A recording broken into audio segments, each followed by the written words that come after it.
दोस्तों, आज हम सुनेंगे राजा भोज की और गंगू तेली की कहानी। एक ऐसी कहानी जो कर्मों के फल और भाग्य के खेल के बारे में है।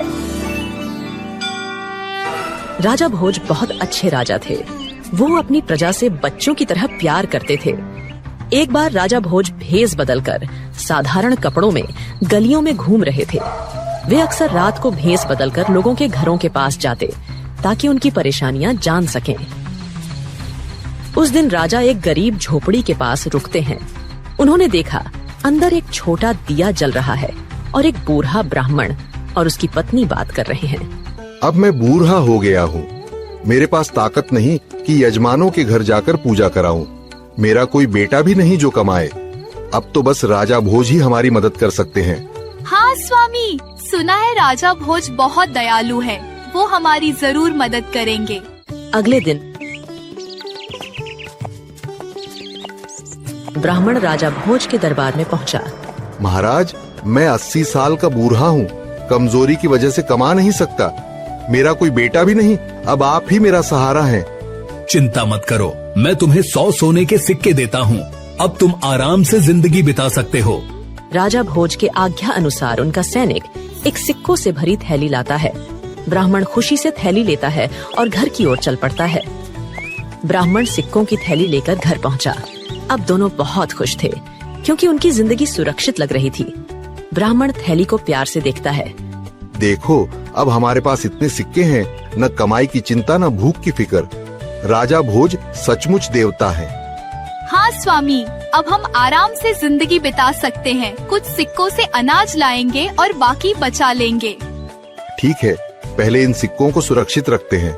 ब्राह्मण उठता है और थैली को एक पुराने लकड़ी के संदूक में रखता है। संदूक को बंद करता है और चैन की सांस लेता है और सुख दुख की बातें करते हुए वे दोनों सो जाते हैं। अगली सुबह ब्राह्मणी ब्राह्मण को जगाती है।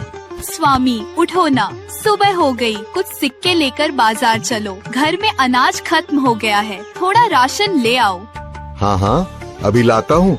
संदूक से 1-2 सिक्के निकाल लेता हूँ। जैसे ही ब्राह्मण संदूक के पास जाकर उसे खोलता है, लेकिन अंदर कुछ नहीं होता। थैली गायब है। उसका चेहरा सफेद पड़ जाता है। ये क्या? सिक्के कहाँ गए? संदूक तो बंद था। ब्राह्मणी दौड़कर आती है और संदूक में झांकती है। वो भी हैरान हो जाती है। क्या बात है स्वामी, सिक्के तो रात को यहीं रखे थे। कोई चोर तो नहीं आया? नहीं, दरवाजा बंद था, कोई अंदर नहीं आया। फिर सिक्के कैसे गायब हो गए? ब्राह्मण परेशान होकर इधर उधर देखता है। ब्राह्मणी सोच में पड़ जाती है। स्वामी, ये कोई साधारण बात नहीं। हमें फिर राजा भोज के पास जाना चाहिए। वो बहुत दयालु है, हमारी परेशानी जरूर सुनेंगे। तुम ठीक कहती हो। मैं दरबार जाता हूँ, शायद राजा ही इस रहस्य को सुलझा सके। ब्राह्मण राजा भोज के दरबार पहुँचता है। महाराज, रात को मेरे सिक्के गायब हो गए। दरवाजे बंद थे, कोई आया भी नहीं। फिर सिक्के कहाँ गए? ये तो अजीब बात है। ठीक है, तुम्हें 100 सिक्के और दिए जाएंगे। ब्राह्मण सिक्कों की थैली लिए अपनी झोपड़ी की ओर लौटता है। उसका चेहरा खुशी से चमक रहा है। ब्राह्मणी बाहर दरवाजे पर खड़ी इंतजार कर रही है। देखो, राजा भोज ने फिर से 100 सोने चांदी के सिक्के दिए। वो सचमुच हमारे लिए भगवान है। ब्राह्मणी खुशी से उछल पड़ती है। वो थैली को छूकर देखती है और आंखों में चमक आ जाती है। अरे वाह, अब तो हमारी जिंदगी सचमुच बदल जाएगी। इस बार सिक्कों को बहुत संभाल कर रखेंगे। हाँ, अब कोई चूक नहीं होगी। चलो इसे संदूक में रखते हैं। फिर कल बाजार से अनाज और कुछ अच्छी चीजें ले आएंगे। ब्राह्मण संदूक खोलता है और थैली को ध्यान से अंदर रखता है। वो संदूक को मजबूती से बंद करता है और ताला भी लगाता है। रात को ब्राह्मण सो रहा है। उसके सपने में राजा भोज की शक्ल वाला एक व्यक्ति आता है। सुनो ब्राह्मण, राज्य पर संकट आया है। मुझे वो सिक्के चाहिए जो मैंने तुम्हें दिए। ब्राह्मण सपने में सिक्के राजा भोज के हमशक्ल को दे देता है। ब्राह्मण ने सपने में राजा भोज के हमशक्ल को सिक्के दे दिए। लेकिन जब वो सुबह उठा तो सचमुच सिक्के गायब थे। अब क्या होगा? ब्राह्मण संदूक खोलता है। अंदर कुछ नहीं है। थैली फिर से गायब। वो हैरान होकर सिर पकड़ लेता है। उसकी आवाज से ब्राह्मणी जाग जाती है। अरे नहीं, ये क्या हो गया? सिक्के फिर गायब हो गए। ब्राह्मणी चौंक कर उठती है और संदूक के पास दौड़ती है। वो खाली संदूक देखकर हाथ माथे पर रख लेती है। स्वामी, ये कैसे हुआ? हमने तो संदूक में ताला भी लगाया था। कोई चोर तो नहीं आया? नहीं, दरवाजा बंद था, लेकिन मुझे रात सपना आया। उसमें राजा भोज जैसे दिखने वाले एक आदमी ने कहा कि राज्य पर संकट है और सिक्के चाहिए। मैंने सपने में सिक्के दे दिए और अब वो सचमुच गायब हैं। ब्राह्मणी आंखें बड़ी करके ब्राह्मण की बात सुनती है। वो सोच में पड़ जाती है। ये कोई साधारण सपना नहीं स्वामी, कुछ तो रहस्य है। सिक्के 2 बार गायब हो चुके हैं। हमें फिर राजा भोज के पास जाना चाहिए। पर बार बार राजा के पास जाना ठीक होगा? वो क्या सोचेंगे? राजा भोज दयालु हैं स्वामी, वो हमारी बात सुनेंगे और इस रहस्य को सुलझाने में मदद करेंगे। चलो तैयार हो जाओ, सच जानना ही होगा। ब्राह्मण गहरी सांस लेता है और हिम्मत जुटाता है। वो अपनी लाठी उठाता है और ब्राह्मण तीसरी बार राजा भोज के दरबार में पहुंचा। महाराज, मेहरबानी करके मेरी बात सुनिए। कल रात फिर वही हुआ, सिक्के गायब हो गए। मैंने सपने में आपको देखा। आपने कहा कि राज्य पर संकट है और सिक्के चाहिए। मैंने सपने में वो सिक्के आपको दे दिए और सुबह उठकर देखा तो संदूक खाली था। दरबार में सन्नाटा छा जाता है। दरबारी एक दूसरे को देखते हैं और फुसफुसाने लगते हैं। राजा भोज अपनी ठुड्डी पर हाथ रखकर सोच में पड़ जाते हैं। सपने में सिक्के देना, ये क्या बात हुई? कहीं कोई जादू टोना तो नहीं? ब्राह्मण, तुम्हारी बात सुनकर हैरानी हो रही है। पहले सिक्के गायब हुए, हमने सोचा शायद कोई चूक हुई, लेकिन अब सपने की बात, ये कोई साधारण माजरा नहीं है। क्या तुम्हें सचमुच लगा कि सपने में मैं ही था? महाराज, वो शक्ल आपकी जैसी थी, लंबा कद, शानदार मुकुट और वही दयालु आवाज, लेकिन कुछ अजीब सा था। मुझे समझ नहीं आया कि सपना था या सच। महाराज, ये कोई चाल हो सकती है। कोई आपकी शक्ल का फायदा उठाकर ब्राह्मण को परेशान कर रहा होगा। ब्राह्मण, तुमने कुछ और देखा या सुना जो हमें बताना चाहते हो? महाराज, बस इतना याद है कि उस शख्स ने कहा राज्य पर संकट है। फिर मैंने सिक्के दे दिए। सुबह संदूक खोला तो कुछ नहीं था। चिंता मत करो ब्राह्मण, तुम्हारा दुख मेरा दुख है। मैं तुम्हें तीसरी बार 100 सिक्के दूंगा, लेकिन अब ये रहस्य सुलझाना जरूरी है। इसीलिए आज रात मैं खुद तुम्हारी झोपड़ी के पास जाऊंगा और देखूंगा कि ये सब हो क्या रहा है। महाराज, आप सचमुच देवता हैं। मेरे जैसे गरीब की मदद करने वाला कोई और नहीं। आपका बहुत बहुत धन्यवाद। तभी एक सैनिक सिक्कों की थैली लाता है और ब्राह्मण को देता है। ब्राह्मण थैली लेकर खुशी और उम्मीद के साथ दरबार से बाहर निकलता है। दरबारी फिर फुसफुसाने लगते हैं। राजा खुद जाएंगे, ये तो बड़ी बात है। राजा भोज ने ठान लिया था कि आज रात वो सिक्कों के गायब होने का सच अपनी आंखों से देखेंगे। वो ब्राह्मण की झोपड़ी के पास छिप गए और इंतजार करने लगे। अचानक हवा तेज चलती है।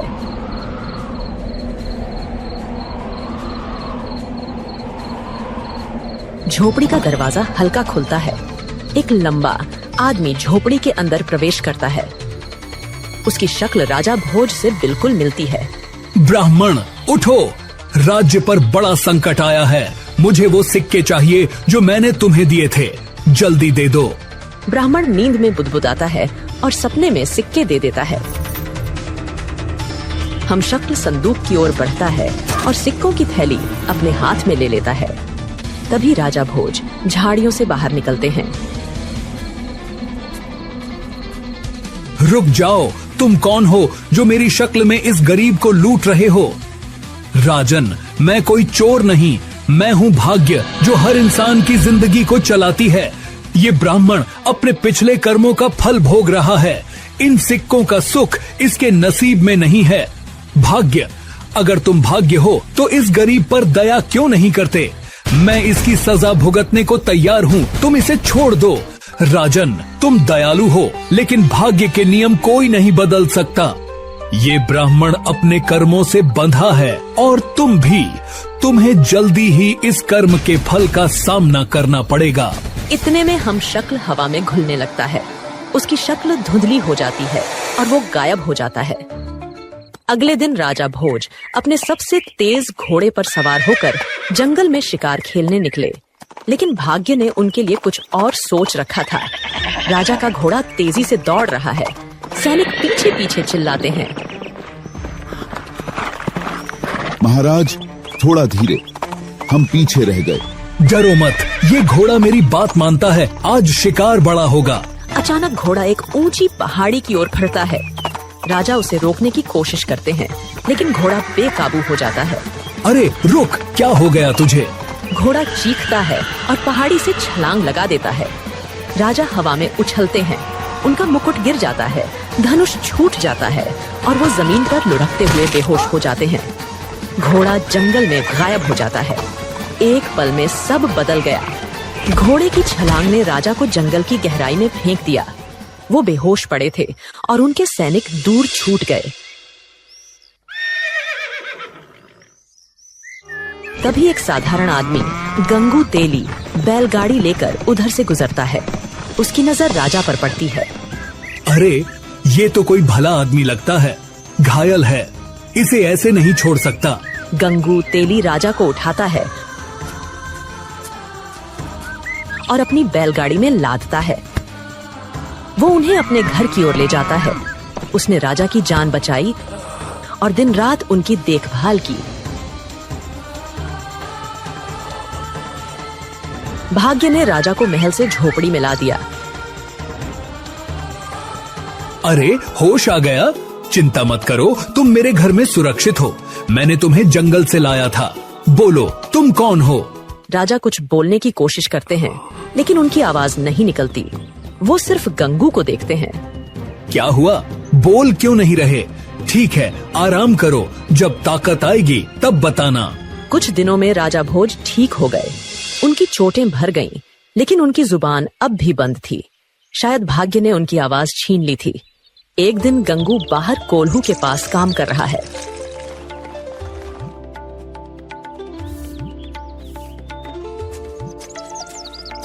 अब तुम ठीक लगते हो, नाम तो बता नहीं सकते, लेकिन मेरे साथ रहोगे तो कुछ काम करना पड़ेगा।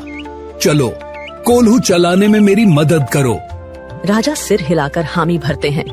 गंगू उन्हें कोल्हू के पास ले जाता है। राजा चुपचाप काम शुरू कर देते हैं। राजा भोज अब गंगू तेली के घर रहते थे। वो बोल नहीं सकते थे, इसलिए गंगू ने उन्हें कोल्हू चलाने का काम दिया। लेकिन हीरा कोयले में भी चमकता है और राजा का जादू छिप नहीं सका। एक दिन ग्रामीण तेल लेने आते हैं। राजा काम करते करते, माटी का तनु वेश है मेरा, जग देखे बस बारी खेला और मन के भीतर जो धारा बहे। अरे गंगू, तेरा ये नौकर तो कमाल गाता है। हाँ, ऐसा गीत तो बड़े बड़े दरबारों में सुनाई देता है। सचमुच ये कोई साधारण आदमी नहीं लगता। उसी राज्य में संगीत का विशाल मुकाबला होने वाला था।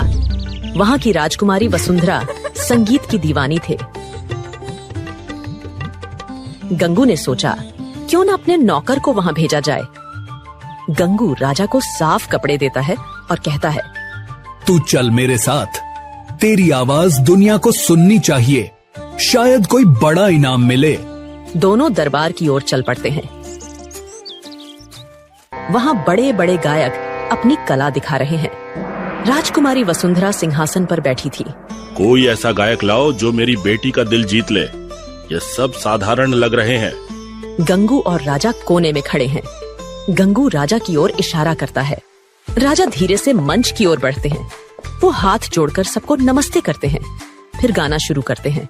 चाहे आंधी कितनी आए, कलार डर से राह दिखाए, सत्य का स्वर ही गूंजता जा रे, मां शारदा बीना झकारे। उनका गाना सुनकर पूरा दरबार सन्नाटे में डूब जाता है।